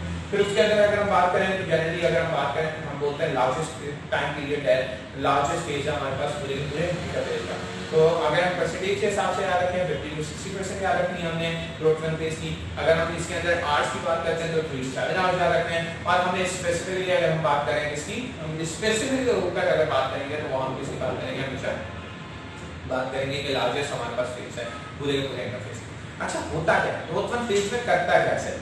ग्रोथ वन फेज के अंदर एक्चुअली सेल साइटोप्लाज्मिक कंटेंट को कम करना शुरू कर देता है। साइटोप्लाज्मिक कंटेंट को कम करने का मतलब क्या है? साइटोप्लाज्मिक कंटेंट को कम करने का मतलब है जितने भी साइटोप्लाज्म के अंदर जितनी भी हमारे पास चीजें हुआ करती हैं, जितनी भी अगर हम बोले कि ऐसी कंटेंट हुआ करता है जो कि बहुत काम का नहीं है, जो कि बिल्कुल भी काम का नहीं है, बहुत नहीं बिल्कुल भी काम का नहीं है सॉरी, वो उसको उस कंटेंट को कम कर देता है। फॉर एग्जांपल, जैसा एग्जांपल कंसीडर करते हैं गोल्गी एपरेटस। गोल्गी एपरेटस काम का नहीं है during cell division, we don't need any kind of Golgi apparatus. तो साइटोप्लाज्मिक लोकलाइजेशन शुरू हो जाती है, साइटोप्लाज्म को लोकलाइज करना शुरू कर देते हैं। गोल्गी एपरेटस को डीजनरेशन फिनोमेना में डाल देते हैं। एंडोप्लाज्मिक रेटिकुलम की ड्यूरिंग सेल डिवीजन को जरूरत है? बिल्कुल भी नहीं जरूरत। राइबोसोम की ड्यूरिंग सेल डिवीजन जरूरत है? नहीं, बिल्कुल भी जरूरत नहीं है। इसीलिए उसको भी क्या कर दिया जाता है, डीजनरेशन प्रोसेस में डाल दिया जाता है। वैक्यूल की होती है, वैक्यूल की कुछ वैक्यूल की हो सकती है, अगर कोई स्टोरिंग वैक्यूल हो, कोई रिजर्व एनर्जी वगैरह को रिजर्व करा हो या फूड वगैरह को रिजर्व करा हो, तो वो स्टोरिंग वैक्यूल की जरूरत पड़ सकती है। अदरवाइज वैक्यूल की जरूरत नहीं पड़ सकती, तो उसको भी क्या कर दो, रीजनरेट कर दो इंजन। ठीक है, और साथ साथ हमारे पास क्या करो, जैसे कि फॉर एग्जांपल अगर हम बात करते हैं सेंट्रियोल्स की बात करते हैं, तो सेंट्रियोल्स हमारे पास क्या करना शुरू हो जाते हैं, ग्रो करना शुरू हो जाते हैं। ठीक है, क्योंकि सेंट्रियोल्स की जरूरत पड़ती है ड्यूरिंग सेल डिवीजन। जो ड्यूरिंग सेल डिवीजन खासतौर पर एनिमल सेल्स के अंदर स्पेसिफिकली बात करें तो सेल डिवीजन के दौरान हमारे पास स्पिंडल फाइबर्स प्रोड्यूस होते हैं, और उन स्पिंडल फाइबर्स की वजह से वो स्पिंडल फाइबर्स एक्चुअली क्या करते हैं, वो स्पिंडल फाइबर्स हमारे पास असेंबलीज बनाते हैं, माइटोटिक मेयोटिक असेंबलीज बनाते हैं, और साथ साथ क्या करते हैं, क्रोमोसोमल सेपरेशन कराते हैं। ये सारी चीजें आपको पता है, ठीक है, बट फिर भी मेरे पास है वो स्पिंडल फाइबर जो क्रोमोसोम को डिस्जंक्ट कराते हैं, जो कि सेपरेट कर रहे होते हैं, वो हमारे पास स्पिंडल फाइबर्स में कहां से प्रोड्यूस होते हैं, सेंट्रियोल्स से। तो सेंट्रियोल्स की हमें एप्लीकेशन की जरूरत होती है। जनरल ग्रोथ फेज, सेल अपना साइज एनलार्ज करता है, साइटोप्लाज्मिक कंटेंट को कम करता है ताकि सेल के अंदर स्पेस क्रिएट हो सके। एंडोप्लाज्मिक रेटिकुलम खत्म होगी, गोल्गी एपरेटस खत्म होंगे, राइबोसोम्स खत्म होंगे, हमारे पास मेजर वैक्यूल्स खत्म होंगे, हमारे पास ये तमाम चीजें मेजरली खत्म होना शुरू होंगी। भले सेंट्रियोल फाइबर्स हमारे पास बढ़ना शुरू हो जाए, सेंट्रियोल बढ़ना शुरू हो जाए, लेकिन बाकी सारी चीजें कम होने शुरू हो जाएंगी, तो ऑटोमेटिकली क्या होना शुरू हो जाएगा, सेल के अंदर अगर हम बात करें तो सेल के अंदर साइटोप्लाज्म लोकलाइज होना शुरू हो जाएगा, एक स्पेस में जाना शुरू हो जाएगा, और बाकी स्पेस क्या हो जाएगी, फ्री हो जाएगी, ताकि उसकी वजह से क्या हो सके, सेपरेशन हो सके। किसकी सेपरेशन हो सके, उसका हम आगे फिर हमारे पास दूसरा फेज आ जाता है, इंपॉर्टेंट फेज हुआ करता है, जिसको हम नाम दे देते हैं एस फेज की बात करते हैं। ठीक है, अच्छा भाई एस फेज की जब भी हम बात करते हैं तो एस फेज का मतलब है सिंथेटिक फेज है। सिंथेटिक फेज का मतलब है यहाँ पे कोई ना कोई सिंथेसाइज होगी कोई भी चीज। ठीक है, आमतौर पर यहाँ पे कोई भी ऐसा प्रोसेस होगा जिसके अंदर किसी भी न्यू चीज को इंड्यूस कराया जा रहा है। एक्चुअली अगर हम बात करें यहाँ पे न्यू चीज की इंडक्शन क्या हो रही है, यहाँ पे हमारे पास डीएनए कंटेंट, सेल का डीएनए कंटेंट। अच्छा, आमतौर पर मैं बच्चों को जैसे बोलता हूँ ना, सेल का डीएनए कंटेंट डबल होना, ठीक है, तो बच्चे कंफ्यूज हो जाते हैं। बच्चे कंफ्यूज किस सेंस में हो जाता है, बच्चे बोलते हैं अभी क्रोमोसोम डबल हुआ, मतलब 46 क्रोमोसोम क्या बॉडी के अंदर 92 हुआ। नहीं, ऐसा नहीं होगा, 92 नहीं होगा। डीएनए कंटेंट इतना डबल हो जाएगा, इतना डुप्लीकेट हो जाएगा, इतना सिंथेसाइज हो जाएगा कि वो 92 क्रोमोसोम बना सके। लेकिन क्रोमोसोम 92 नहीं होंगे, क्रोमोसोम कितने रहेंगे, 46। डीएनए कंटेंट डबल हो जाएगा। क्योंकि आप लोग पढ़ चुके हो, बहुत सारे बच्चे पढ़ चुके हो, और बहुत सारे बच्चों ने मुझसे नहीं पढ़ा, लेकिन जनरली तो पढ़ा है ना कि हमारे पास क्रोमोसोम के अंदर 3 चीजें होती है, डीएनए, आरएनए और हिस्टोन प्रोटीन। तो डीएनए कंटेंट यहाँ पे क्या हुआ करता है स्पेसिफिकली, जब भी मैं एस फेज की बात करूं, याद रखना डीएनए कंटेंट की डबल की बात करूं, तो मैं यहाँ नहीं बोल रहा कि डीएनए डबल हो रहा है, मैं यहाँ नहीं बोल रहा, हमारे पास स्पेसिफाई नहीं कर रहा, किसी भी किस्म से नहीं बोल रहा कि डीएनए कंटेंट डबल होने का मतलब है कि क्रोमोसोम डबल हो रहा है। नहीं, ऐसा कुछ नहीं बोल रहा, खुदा का वास्ता ऐसा कुछ परसीव नहीं करना बेटा। ठीक है, डीएनए कंटेंट डबल नहीं, डीएनए कंटेंट डबल होता है, डीएनए डबल होता है, लेकिन क्रोमोसोम डबल नहीं हो जाते। इसका मतलब है क्रोमोसोम 46 रहेंगे, लेकिन डीएनए इतना असेंबल हो चुका होगा कि आगे जाके जब डिवीजन हो तो वो आराम से 46 इधर बना सके, आराम से 46 इस वाले सेल के अंदर बना सके। क्लियर है? फिर अगर हम बात करते हैं हमारे पास किसकी, G2 फेज की। ठीक है, अच्छा एक और इंपॉर्टेंट चीज, कितना टाइम लेता है, तकरीबन 3 to 4 आवर्स। ठीक है, कुछ बुक्स कहती हैं 2 to 3 आवर्स, कुछ बुक्स कहती हैं 3 to 4 hours. 3 to 4 hours paper में नहीं आया है, ठीक है, अगेन लेकिन फिर भी वो बता दें ज्यादा प्रॉब्लम क्या है। हां, 30 to 40% ऑफ इंटरफेस जो सेल है वो कहां पे बिगा रहा होता है, एस फेज के। बिकॉज सिंथेटिक फेज है, सिंथेसाइज करना जरूरी है डीएनए को, तो लाजमी सी बात है यहाँ पे अच्छा खासा टाइम गुजरेगा। और हमारे पास most important phase of interphase consider किया जाता है। लार्जेस्ट फेज जो हमारे पास है वो कौन सा है, G1 फेज है, लेकिन मोस्ट इंपॉर्टेंट फेज क्या है हमारे पास, क्योंकि डीएनए डुप्लीकेशन नहीं होगी तो क्रोमोसोमल डुप्लीकेशन नहीं होगी, क्रोमोसोमल डुप्लीकेशन नहीं होगी तो कंटेंट हमारे पास ज्यादा नहीं होगा, सेल के अंदर जेनेटिक मटेरियल डिस्टर्बेंस आ रही है, और अगर जेनेटिक डिस्टर्बेंस आ गई तो उससे क्या क्या हो सकता है आप सोच सकते हैं। ठीक है, समझ रहे हैं ना बात को, इस तरीके से पढ़ा। तो हमारे पास यहाँ पे जनरल कंसीडर करते हैं हमारे पास डीएनए कंटेंट क्या हो जाएगा, डबल। लास्ट में हमारे पास क्या हुआ करता है, G2 फेज हुआ करता है, ग्रोथ 2 फेज हुआ करता है। अगर ग्रोथ 2 फेज की बात करें तो हमारे पास शॉर्ट पीरियड ऑफ टाइम के लिए हुआ करता है, बिकॉज़ मेजरली ग्रोथ जो सेल की थी वो तो हो गई है, लेकिन यहाँ पे एक्चुअली क्या होगा, यहाँ पे सेंट्रियोलर डुप्लीकेशन प्रॉपर होने शुरू हो जाएगी, सेंट्रियोल्स डबल हो जाते हैं प्रॉपर्ली। ठीक है, हमारे पास आमतौर पर सेंट्रियोल्स डबल होने के बाद ना एक खास स्ट्रक्चर बनाता है, विच इज नोन एज सेंट्रियोसोम। अगर शायद आपको पता हो ये सेंट्रियोसोम का स्ट्रक्चर, इसमें दो सेंट्रियोल होते हैं इस तरह,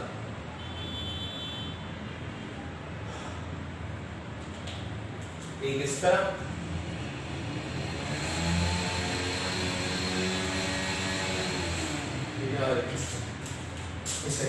इसको बोलते हैं हम परपेंडिकुलर अरेंजमेंट है। देखो दोनों की परपेंडिकुलर अरेंजमेंट मिलेगी, एक आपको ऐसे मिलेगा और एक आपको ऐसे मिल रहा है, एक आपको ऐसे मिल रहा है। इसको बोलते हैं हम सेंट्रियोसोम स्ट्रक्चर। तो आमतौर पे हम कंसीडर करते हैं हमारे पास सेंट्रियोसोम, ये basically 3 dimensional spindle fibre produce करवाता है। यहाँ से स्पिंडल फाइबर यहाँ पे भी निकलेंगे, यहाँ से यहाँ पे भी निकलेंगे, फिर यहाँ से ब्लू वाले पीछे की तरफ निकलेंगे इस तरह से, इस तरह से। ठीक है, समझ लो इस तरह, और यहाँ से ठीक है। तो हमारे पास चारों डायरेक्शन के अंदर ऐसे करके ऐसे स्पिंडल फाइबर, तो इसलिए हम आमतौर पर बोला करते हैं कि सेंट्रियोसोम्स की डुप्लीकेशन हुआ करती है, यहाँ पे फाइनलाइज हो जाती है G2 फेज के अंदर, अपनी बुक में भी लिखा हुआ होता है। और माइटोकॉन्ड्रियल डुप्लीकेशन होती है। माइटोकॉन्ड्रियल डुप्लीकेशन का मतलब है एनर्जी रिजर्वॉयर्स को क्या किया जाता है, प्रिजर्व किया जाता है। यहाँ पे कोशिश की जाती है एनर्जी को प्रिजर्व किया जा सके। तो हमने स्पेसिफिक पॉइंट्स देखे, यहाँ पे डीएनए डुप्लीकेशन देखी है, यहाँ पे हमने साइटोप्लाज्मिक लोकलाइजेशन देखी है, ठीक है, और यहाँ पे हमने क्या देखा है, सेंट्रियोलर डेवलपमेंट देखिए। और स्पेसिफिकली अगर हम बात करना शुरू कर दें सेंट्रियोल्स डेवलप होने के बाद अलावा हमारे पास यहाँ पे क्या बोल सकते हैं, सेंट्रियोलर डेवलपमेंट के अलावा स्पेसिफिकली अगर हम चले जाएं तो हमारे पास माइटोकॉन्ड्रियल डुप्लीकेशन होती है, यानी एनर्जी रिजर्वॉयर्स को बढ़ाया जाता है ताकि अगर सेल को जरूरत पड़े तो सेल क्या कर सके, सेल जो है वो अपने माइटोकॉन्ड्रिया के जरिए से एनर्जी प्रोड्यूस कर सके प्रॉपर्ली। ठीक है, तो ये हमारे पास दूसरा पार्ट है। आई होप आपको समझ में आया होगा। ठीक है, सबसे शॉर्टेस्ट पीरियड हुआ करता है, सबसे स्मॉलेस्ट है, सबसे स्पेसिफाइड है। अगर हम यहाँ पे बात करते हैं तो अगर हम यहाँ पे स्पेसिफिक बात करें तो हम स्पेसिफिकली अगर हम बात करते हैं तो हमारे पास कंसिडर किया जाता है कि तकरीबन 5 to 10% हमारे पास टाइम इसमें गुजरता है, मैक्सिमम 1 आवर लगता है इसके अंदर। ठीक है, और शॉर्टेस्ट पीरियड हुआ करता है, इसके अंदर मेजर हमें कोई ग्रोथ नहीं दिखा करती। ठीक है, तो पहले के अंदर हमें साइटोप्लाज्मिक लोकलाइजेशन मिल रही है, डीएनए कंटेंट की डबलिंग हमें कहां पर मिल रही है, सिंथेटिक फेज के अंदर, और ग्रोथ 2 फेज के अंदर हमारे पास सेंट्रियोलर डेवलपमेंट और माइटोकॉन्ड्रियल डेवलपमेंट के अलावा हम कुछ और बात नहीं करेंगे। ठीक है, तो ये हमारे पास हो गया इंटरफेस। यहाँ पे छोटा सा एक पॉज लेंगे, जैसे कैमरे को देख के बिल्कुल आंसू जो है वो उसके सामने की तरफ ले रहा है, तो थोड़ा सा एक छोटा सा पॉज होगा, 5 मिनट अपने आप को रिफ्रेश करूंगा एंड देन वापस। ठीक है,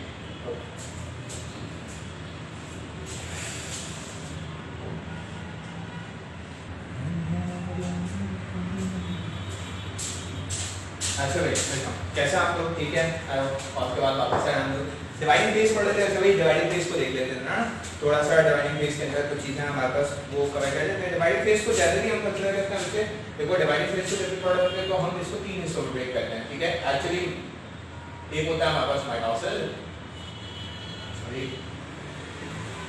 टाइप्स ऑफ डिवीजन है ना, एक हमारे पास वो अलग है मियोसिस, और एक होती है हमारे पास एमाइटोसिस।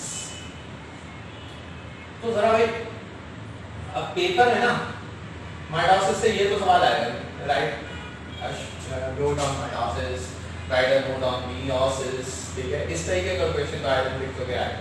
ठीक है, बट हाँ हमारे पास माइटोसिस मियोसिस मेयोसिस और ए माइटोसिस इस तरीके से हमारे पास लिखी जा सकती हैं।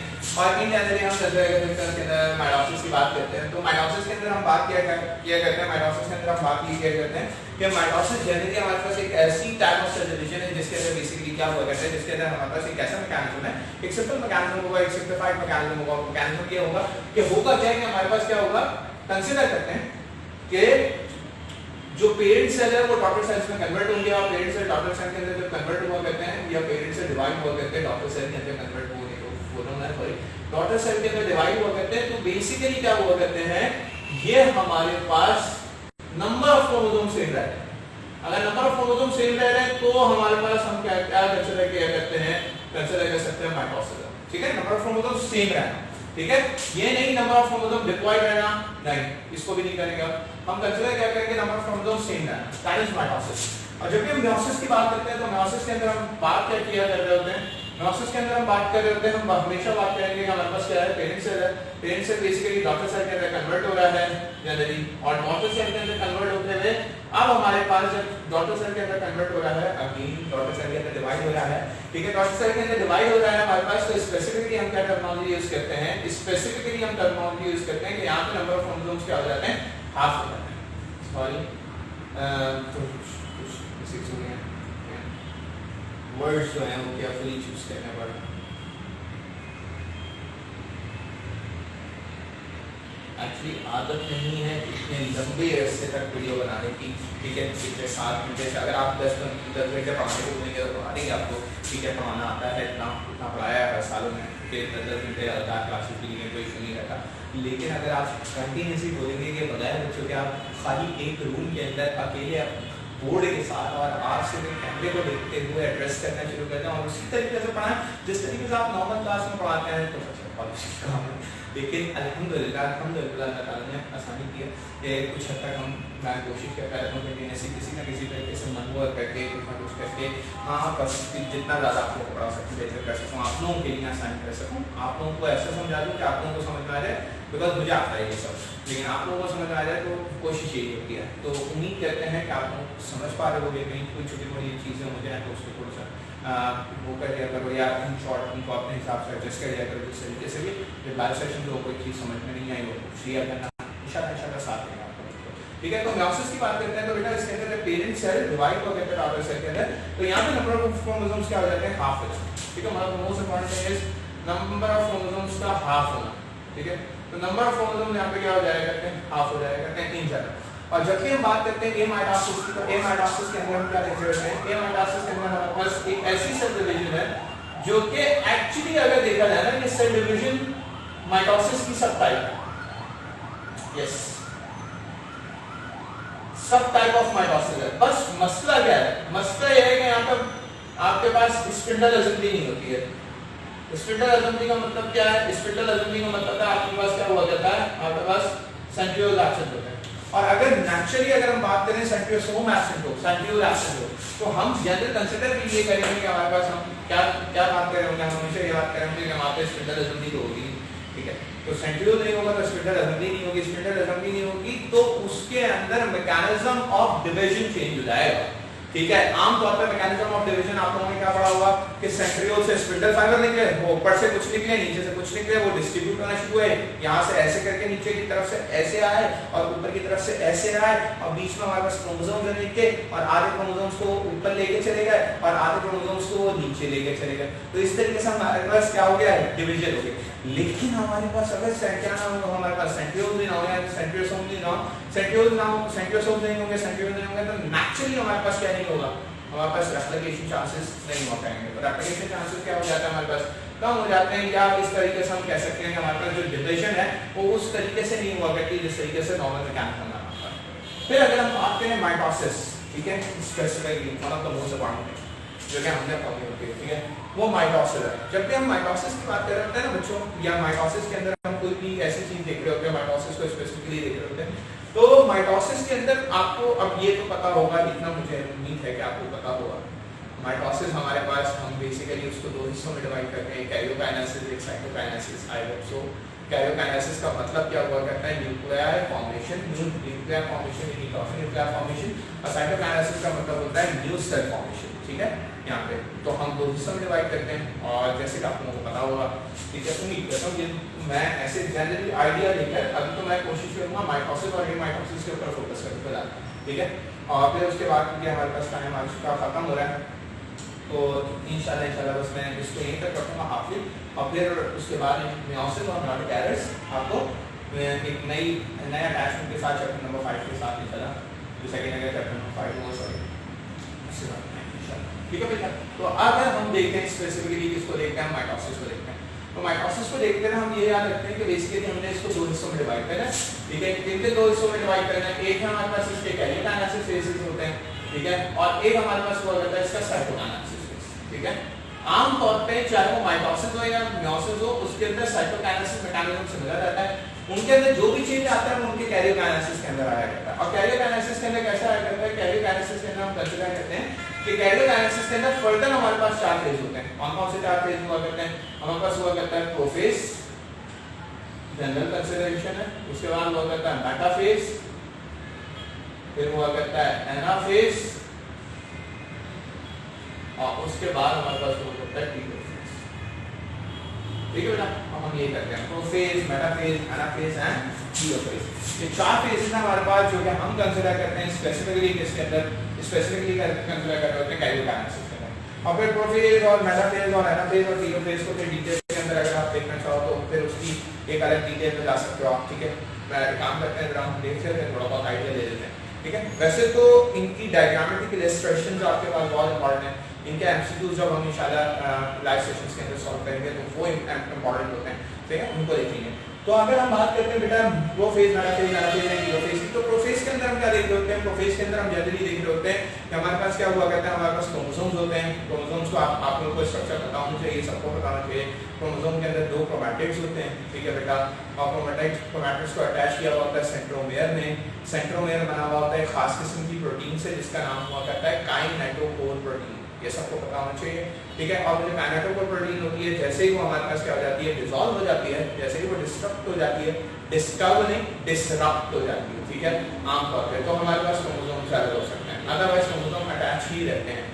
जब प्रोफेज स्टार्ट होता है तो क्रोमोसोम की फॉर्म में नहीं हुआ करते हैं। नॉन डिवाइडिंग सेल के अंदर हमेशा क्रोमोसोम किस फॉर्म में होते हैं, क्रोमैटिन नेटवर्क की फॉर्म में होते हैं। तो वहाँ हमारे पास स्पेसिफिकली क्या लिखा होता है, chromatin network. Chromatin network break हो जाता है, ब्रेक होने के बाद किसमें कन्वर्ट हो जाता है, क्रोमोसोम्स में कन्वर्ट हो जाता है, ठीक है। ये सब रिवाइज करा रहा हूँ, सेकंड ईयर का है, बिल्कुल आसान है बच्चे, तो 9th में भी पढ़ा होगा। क्रोमैटिन नेटवर्क ब्रेक हो जाता है क्रोमोसोम्स में। जो क्रोमोसोम्स होते हैं हमारे पास, उनकी स्ट्रक्चर मैंने बताया कि हमारे पास क्या होंगे, जैसे हम कंसीडर करें, फॉर एग्जांपल कंसीडर करेंगे हमारे पास 2 क्रोमैटिड्स होते हैं उनके, और दोनों क्रोमैटिड्स को हम कंसीडर कर रहे होते हैं, या आप इसको इस तरीके से कंसीडर कर लो, ठीक है, कैसे भी इसका नाम ये हमारे पास क्या हुआ करता है, उसके दो हम जनरल कंसीडरेशन देखते हैं। ये हमारे पास उसके 2 क्रोमैटिड्स होते हैं। एक क्रोमैटिड हम इसको इस तरीके से भी क्रोमैटिड को कंसीडर कर सकते हैं, ठीक है, इस तरीके से भी, और हम इस तरीके से भी कंसीडर कर सकते हैं। मतलब हम फॉर एग्जांपल कहने को मैंने इसको बनाया, यहाँ से यहाँ पे कंसीडर कर सकते हैं, कैसे भी कंसीडर कर सकते हैं, और हम चाहें तो ऐसे भी ऐसे कंसीडर कर लो, ऐसे कंसीडर कर लो, जैसे चाहे, ठीक है। एक क्रोमोसोम में कितने क्रोमैटिड होते हैं, 2 क्रोमैटिड होते हैं, ये याद रखो, ठीक है। फिर हमारे पास क्रोमोसोम्स क्या होता है, प्रोफेज के अंदर क्रोमोसोम्स शॉर्ट होते हैं, थिक होते हैं, शॉर्ट होने शुरू हो जाते हैं, अपने साइज को कम करना शुरू कर देते हैं, कंडेंस करना शुरू कर देते हैं अपने स्ट्रक्चर को और साइज को कंडेंस करने के साथ साथ हमारे पास एक बहुत इंपॉर्टेंट पॉइंट हुआ करता है, जैसे जैसे वो स्ट्रक्चर कंडेंसेशन की तरफ जाते हैं, स्ट्रक्चर को कंडेंस करते हैं, ऑटोमेटिकली उनका साइज छोटा होना शुरू हो जाता है, और हमारे पास जो स्ट्रक्चर कंडेंसेशन है उससे बहुत ज्यादा कुछ मैकेनिज्म निकलता है। स्ट्रक्चर कंडेंसेशन से फायदा क्या हुआ करता है, इन जनरल जब भी हम कंसीडर करते हैं स्ट्रक्चर कंडेंसेशन होती है तो साइज छोटा हो जाता है। जब साइज छोटा हो जाता है तो ऑटोमेटिकली उसके अंदर हमारे पास एक चेंज आता है, और वो चीज हम जब भी बात कर रहे होते हैं उस स्ट्रक्चरल कंडेंसेशन की, तो स्ट्रक्चर कंडेंसेशन की वजह से हमारे पास क्या चेंज आता है कि क्रोमोसोम का डीएनए जो होता है वो असेंबल हो जाता है। क्रोमोसोम के अंदर जो डीएनए होता है वो अपने आप को बिल्कुल ही स्ट्रॉन्ग असेंबल कर लेता है बेहतर तौर पर। तो ये याद रखना है आपने, जो पॉइंट मैं अभी रिवाइज कर रहा हूँ, ये शायद आप लोगों ने इंटर में पढ़ा हो, बहुत सारे लोगों ने नहीं पढ़ा, तो अगेन इसीलिए रिवाइज कर रहा हूँ कि डीएनए की असेंबल होना, डीएनए का असेंबल होना हमारे पास काम हुआ करता है, प्रोफेज में हुआ करता है। जैसे ही हमारे पास क्रोमैटिन नेटवर्क क्रोमोसोम्स में होते हैं, क्रोमोसोम शॉर्ट होते हैं और थिक होते हैं। अब शॉर्ट एंड थिक होने का मतलब क्या है, उसके अंदर जो डीएनए है वो डीएनए क्या हो जाएगा, कंडेंस हो जाएगा, अपने आप को स्ट्रॉन्ग करेगा एक सिमिलर पोजीशन के ऊपर, एक स्पेसिफिक पोजीशन में, तो डीएनए कंडेंसेशन हो जाता है। ठीक है। और जब भी हम बात करते हैं डीएनए कंडेंसेशन की, स्पेसिफिकली यहाँ पर बात किया करते हैं डीएनए कंडेंसेशन की, तो डीएनए कंडेंसेशन होने का मतलब है कि हमारे पास, जैसा हम बोल रहे हैं कि हमारे पास जो सेल है वो बेसिकली कंडेंस करेगा अपने आप को। फिर अगर हम देखें इसके अंदर और चीजें फर्दर और पढ़ना चाहें तो और क्या क्या चीजें हम पढ़ सकते हैं इसके अंदर और देखें तो हमारे पास फिर क्या होना शुरू हो जाता है, फिर ये मूव करना शुरू कर देते हैं। वो जितने भी क्रोमोसोम होते हैं वो सब अपने आप को किस तरीके से अरेंज करना शुरू कर देते हैं in the form of pair, मतलब स्क्वायर की फॉर्म में अरेंज करना शुरू कर देते हैं और सब towards the centre of the cell जाना शुरू कर देते हैं। क्योंकि सेंटर ऑफ द सेल इसलिए जाना शुरू करते हैं क्योंकि सेंट्रियोल हमारे पास काम मूव कर रहे होते हैं ऑपोजिट पोल्स के ऊपर, दो सेंट्रियोसोम्स होते हैं, दोनों सेंट्रियोसोम्स ऑपोजिट पोल पे मूव कर रहे होते हैं, एक यहाँ जा रहा है नीचे की तरफ और एक ऊपर की तरफ जा रहा है, ताकि ऊपर और नीचे से स्पिंडल फाइबर्स प्रोड्यूस कर सकें। फॉर एग्जांपल कंसीडर करते हैं हम इस स्पिंडल फाइबर की प्रोडक्शन को इस तरह से लिख लेते हैं कि हमारे पास सेंट्रियोसोम यहाँ से यहाँ से यहाँ से यहाँ चले गए ताकि स्पिंडल फाइबर्स ऐसे प्रोड्यूस हो सकें और हमारे पास क्रोमोसोम सेंटर में अरेंज हो जाए। और जब क्रोमोसोम सेंटर में अरेंज हो जाता है स्पिंडल फाइबर ऐसे प्रोड्यूस हो जाते हैं तो हमारे पास ये जो प्लेट है इसको बोलते हैं मेटाफेज प्लेट या एक और नाम देते हैं इसको इक्वाटोरियल प्लेन। या आपने सुना होगा मेरा बच्चा, आप लोगों ने इंटर में भी पढ़ा होगा, ठीक है, मेटाफेज में एंटर हो जाते हैं तो मेटाफेज के अंदर हमारे पास मेटाफेज प्लेट और इक्वाटोरियल प्लेट। अच्छा, एक चीज और है वो जो आपने इंटर में पढ़ी होगी, वो क्या पढ़ी होगी कि न्यूक्लियर मेम्ब्रेन और न्यूक्लियोलस क्या होना शुरू हो जाते हैं, डिसअपियर होना शुरू हो जाते हैं प्रोफेज के अंदर। और जब प्रोफेज खत्म होता है तो वो न्यूक्लियोलस और न्यूक्लियर मेम्ब्रेन कंप्लीटली डिसअपियर हो चुके होते हैं, ठीक है। फिर उसके बाद मेटाफेज प्लेट बनती है, इक्वाटोरियल प्लेन बनता है, फिर हमारे पास क्रोमोसोम क्या होते हैं अटैच हो जाते हैं, क्रोमोसोम अटैच हो जाते हैं स्पिंडल फाइबर्स के साथ ताकि स्पिंडल फाइबर्स क्रोमोसोम्स को क्या कर सकें, सेपरेट कर सकें और हाफ ऑफ द क्रोमोसोम्स काम मूव कर सकें अपर पोल का और हाफ ऑफ द क्रोमोसोम काम मूव कर सकें लोअर पोल पे। समझ में आती है? तो हाफ ऑफ द क्रोमोसोम हमारे पास अपर पोल पे चले जाते हैं और हाफ ऑफ द क्रोमोसोम हमारे पास लोअर पोल पे चले जाते हैं। और जब और फिर क्या हुआ कहते हैं एनाफेज में हमारे पास क्या होना शुरू हो जाता है, एनाफेज के अंदर हम बोलते हैं रिट्रैक्शन ऑफ स्पिंडल फाइबर होना शुरू हो गई। स्पिंडल फाइबर की रिट्रैक्शन शुरू हो जाएगी। अपर जो हमारे पास क्वाड्रेंट होगा, अपर जो पोल होगा उसके ऊपर से स्पिंडल फाइबर रिट्रैक्ट करके ऊपर ले जाना शुरू कर देंगे, नीचे वाले नीचे की तरफ ले जाना शुरू। अच्छा, मैं इसकी एग्जांपल देता हूँ, एक एग्जांपल मैं आप लोगों को दे रहा हूँ। वो एग्जांपल इस तरीके से है कि बेसिकली अगर हम बहुत बड़ी ऊंची सी बिल्डिंग में रहते हो, फॉर जस्ट एग्जांपल कंसीडर करो, ठीक है, बड़ी बहुत ज़्यादा नहीं, चल 5-6 फ्लोर पे, ठीक है, और हम रहते हैं 3rd फ्लोर के ऊपर, 2nd फ्लोर के ऊपर, हमारे नीचे ही बहुत सारी शॉप्स हैं जिनके ऊपर बहुत सारी ग्रोसरीज होती हैं, प्लांट हमारा एक एग्जांपल कंसीडर करें, बहुत जगह ऐसा होता है, ठीक है। तो जो फ्लैट में लोग रहते हैं उनके घर पे आमतौर पर अगर नीचे ग्रोसरीज वाले की या किसी भी शॉप है, वो क्या करते हैं, वो एक बकेट ले लेते हैं और बकेट के साथ रोप बांधते हैं और रोप बांधने के बाद वो बकेट को छोड़ देते हैं ऐसे। ऐसे नहीं छोड़ते, तमीज से नीचे नीचे आराम से स्टोर से मूवमेंट के साथ ऐसे नहीं छोड़ते और ऐसे ऐसे उसके अंदर पैसे रख के भेज देते हैं। नीचे जो शख्स होता है वो ग्रोसरी आइटम्स उसके अंदर रखता है, पैसे लेता है, चेंज रखता है और फिर वो वापस से उसको रिट्रैक्ट करना शुरू कर देते हैं और ऊपर जाते हैं। इसी तरीके से हमारे पास स्पिंडल फाइबर नीचे की तरफ आते हैं, इसको लेने आते हैं, क्रोमोसोम को लेने आते हैं, क्रोमोसोम के साथ अटैच होते हैं, क्रोमोसोमल डिसजंक्शन होती है और डिसजंक्शन के बाद हाफ ऑफ द क्रोमोसोम्स ऊपर चले जाते हैं और हाफ ऑफ द क्रोमैटिड्स ऊपर चले जाते हैं, हाफ ऑफ द क्रोमैटिड्स नीचे चले जाते हैं। तो आधे क्रोमैटिड ऊपर और आधे क्रोमैटिड नीचे। तो हमारा हुआ क्या है, फिर क्या होता है हमारे पास, फिर हमारे पास ये होता है कि जो क्रोमैटिड्स आधे ऊपर चले गए हैं और आधे नीचे चले गए हैं, अब ये सारा फिनोमेना एनाफेज के अंदर कंप्लीट हो जाता है, फिर रिट्रैक्शन कंप्लीट हो जाती है। फिर टेलोफेज में क्या होता है, उन क्रोमैटिड्स के सराउंडिंग में क्या रीअपेयर होती है, सेल न्यूक्लियर मेम्ब्रेन और वापस से न्यूक्लियोलस रीअपेयर होना शुरू हो जाता है। तो हमारे पास दो डॉक्टर न्यूक्लियर बनता है, मतलब तो मोस्ट इंपॉर्टेंट थिंग, जैसे ही डॉक्टर न्यूक्लियर बनते हैं तो जो क्रोमैटिड्स होते हैं वो क्रोमैटिड्स अपने पेयर को यानी अपने न्यू एंड क्रोमैटिड पेयर को डुप्लीकेट कर लेते हैं, जिसकी वजह से हमारे पास हम बोलते हैं क्रोमोसोमल डुप्लीकेशन हो जाती है, जिसकी वजह से हमारे पास 46 डिवाइड होते हैं, 23 क्रोमैटिड, 23 क्रोमैटिड, वो 23 वापस अपने क्रोमैटिड और बना लेंगे, 23 क्रोमैटिड क्रोमोसोम मतलब पूरा क्रोमोसोम कर लेंगे तो वो हमारे पास 46 ऊपर से हो जाएंगे, 46 नीचे से हो जाएंगे। यानी अगर हम बात करें कि हमारे पास डिवीजन के दौरान ड्यूरिंग डिवीजन टीलोफेज तक हमारे पास 46 क्रोमोसोम्स ही रहते हैं, लेकिन टीलोफेज के एंड ऑफ टीलोफेज हमारे पास क्या हुआ करती है, क्रोमोसोमल डुप्लीकेशन होती है, जिसकी वजह से या अगर हम बोलें कि क्रोमोसोम अपना क्रोमैटिड को या अपने पेयर को दोबारा से रीजनरेट कर लेता है, जिसकी वजह से उसके अंदर क्या हो जाता है 46 क्रोमोसोम्स हो जाते हैं, ठीक है। फिर साइटोकाइनेसिस होती है, साइटोकाइनेसिस को हम आसान तरीके से देखते हैं, अगर कहीं पे भी तो हम कुछ आसान तरीके से इस तरह लिखे होते हैं। हमारे पास साइटोकाइनेसिस का मैकेनिज्म कुछ इस तरीके से दिखा है। हम आम तौर पर बोलते हैं हमारे पास दो तरह की साइटोकाइनेसिस होती है। कौन सी दो तरह की साइटोकाइनेसिस होती है, कंसीडर करते हैं। एक हमारे पास साइटोकाइनेसिस होती है एनिमल्स के अंदर और एक हुआ करती है प्लांट्स के अंदर, ठीक है। अगर हम प्लांट्स की बात करें तो प्लांट्स में क्या हुआ करता है, प्लांट्स में कुछ इस तरीके से हमारे क्या हुआ करता है, सेल के दरमियान कंस्ट्रक्शन डेवलप हो जाता है। ठीक है, इसको हम सेल प्लेट फॉर्मेशन कहते हैं और कॉन्स्ट्रक्शन कहते हैं, ठीक है, याद रखना सेल प्लेट फॉर्मेशन, ठीक है। सेल प्लेट फॉर्मेशन का मतलब है सेल जो है वो दो हिस्सों में ब्रेक हो जाता है। उसकी वजह क्या है प्लांट सेल में ऐसा होने की, क्योंकि प्लांट सेल में आउटरली, ये मुझे पता है तुम लोगों को वजह नहीं पता होगी, लेकिन आउटरली क्या मौजूद होती है, सेल वॉल मौजूद होती है। ये जो सेल वॉल होती है ये बेसिकली क्या कहती है, प्रोटेक्शन देती है। किसको प्रोटेक्शन देती है, प्रोटोप्लाज्म को, पूरे के पूरे प्रोटोप्लाज्म को प्रोटेक्शन देती है कि हाँ भाई अगर यहाँ दो डॉटर निकले हैं, बन भी हैं और उसके अंदर क्रोमोसोमल डुप्लीकेशन हो भी गई है, हमारे पास न्यूक्लियर रेस्ट भी है, फॉर एग्जांपल कंसीडर करें जैसे एन एग्जांपल न्यूक्लियर रेस्ट भी है और हमारे पास यहाँ पे अब हमारे पास क्रोमोसोम्स भी मौजूद हैं, ठीक है, ठीक है, क्रोमोसोम्स भी मौजूद है। तो यहाँ पे क्या होगी, सेल प्लेट फॉर्मेशन होगी। सेल प्लेट फॉर्मेशन का मतलब है बेसिकली इनके दरमियान कॉन्स्ट्रक्शन डेवलप हो जाती है।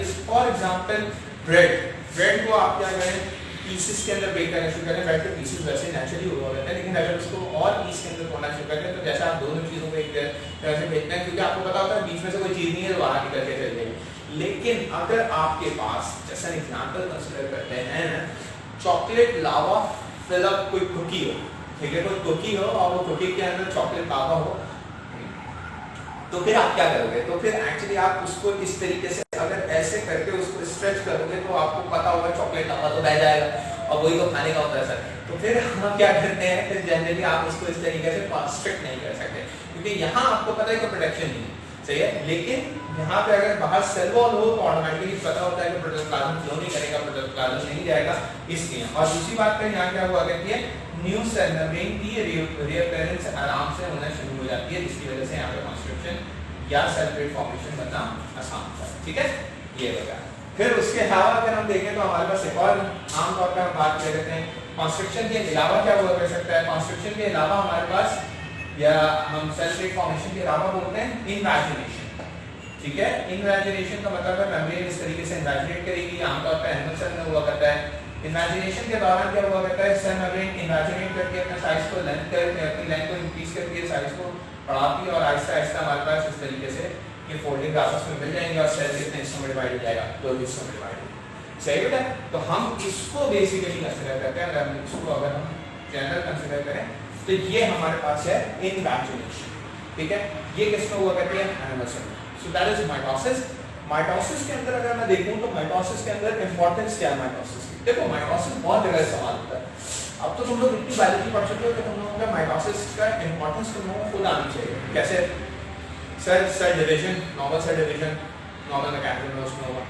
डेवलपमेंट के दौरान जाइगोट तो बनता है, जाइगोट बनता है हैप्लॉइड सेल से, जाइगोट बन गया, जाइगोट से लेकर फीटस तक और फीटस से लेकर एम्ब्रियो, एम्ब्रियो तक, जाइगोट से लेकर एम्ब्रियो तक, एम्ब्रियो से लेकर फीटस तक, ये पूरा प्रोसेस किसके थ्रू होता है, माइटोसिस के थ्रू होता है। यानी एक सेल जाइगोट से जो न्यू बॉर्न बेबी की बर्थ होती है वो होते हैं 2 ट्रिलियन सेल्स। तो एक सेल से 2 ट्रिलियन सेल्स बनना is huge, is one hell of a mitosis. So yes, इतनी सारी माइटोसिस हुआ करती है और वो सारी माइटोसिस हमारे पास क्या हुआ करती है, किसके थ्रू हुआ करती है, हम जनरली कंसीडर करते हैं वो माइटोसिस हमारे पास किसके थ्रू हुआ करती है, वो जो जितनी डेवलपमेंट है वो किसके थ्रू हुआ करती है, सॉरी माइटोसिस के थ्रू। स्पेसिफिकली अगर हम बात करें, अब हमने कुछ चीज़ों को देखना है, यहाँ पे हमने ये तो माइटोसिस की डिस्कशन, फिर repair, regeneration processes, repair process, healing processes, कहीं चोट लग गई वापस हील हो गया, रिपेयर हो गया, ये सारा प्रोसेस किसके थ्रू हो रहा है, माइटोसिस के थ्रू।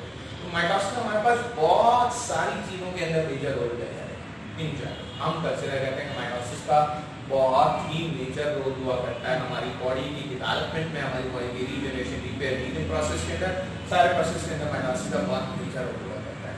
एंड आई होप आप लोगों को ये माइटोसिस समझ में आया होगा, ठीक है। ये माइटोसिस के बारे में हमने डिस्कशन की थी, कोई क्वेश्चन हो तो आप लोग बाद में पूछ लीजिएगा। माइटोसिस को मैं यहाँ छोड़ रहा हूँ, ठीक है, उम्मीद करता हूँ यहीं तक करते हैं मेरे ख्याल से, ठीक है। और ये माइटोसिस के बारे में भी आप लोग कोई हो तो फिर क्वेश्चन पूछ सकते हैं आप लोग बाद में, कोई इशू नहीं है, ठीक है। आई होप आपको ये समझ में आया होगा बेटा। मैंने कोशिश की है सब कुछ असेंबल कर दूँ यहाँ पे, मैंने कोशिश की है बेसिक चीज़ों को अंडरस्टैंड कराऊँ आपको और फिर उसके बाद माइटोसिस की तरफ लेकर चलूँ, क्योंकि माइटोसिस में कुछ चीज़ें स्पेसिफिक है।